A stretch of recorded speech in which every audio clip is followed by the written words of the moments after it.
Énergie Corse présente... C'est bon la bollerie, hein. Vous connaissez Juan Carmona? C'est ma vie entière, ça. C'est incroyable. Magnifique joueur. Vous voulez un clap? Vous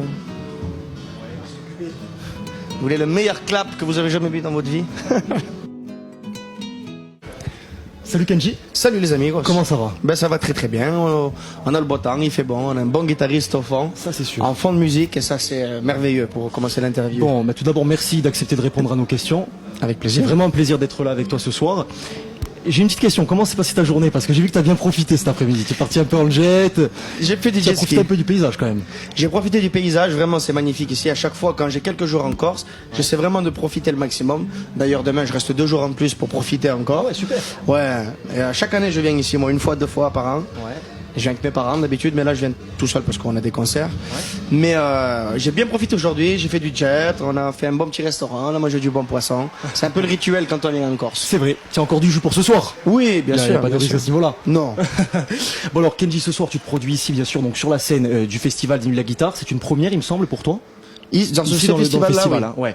Alors c'est un festival qui, comme tu le sais, est axé vraiment sur la guitare, et certains passionnés finalement ont pu se poser la question au début finalement pourquoi Kenji ici au Nuit de la guitare à Patrimonio.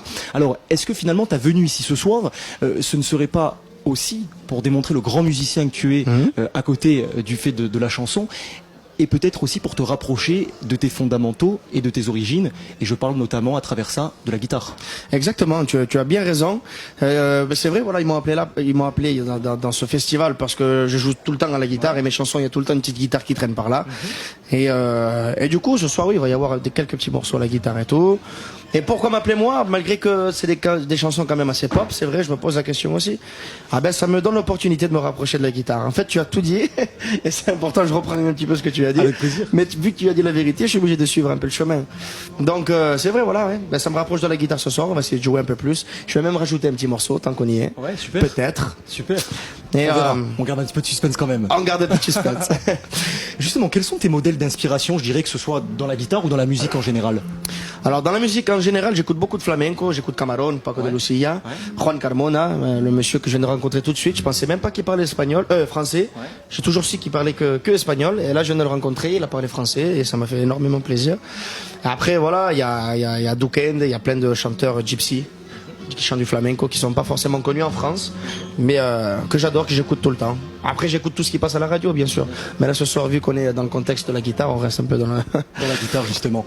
Alors, c'est comme je le dis dans pratiquement toutes mes interviews, Patrimonio, c'est un festival, comme tu vas le voir ce soir, qui est assez particulier quand même, de par, je dirais, tout d'abord, la mixité qu'il propose justement au public. Par exemple, il y a 2 jours, j'étais en train d'interviewer Murède.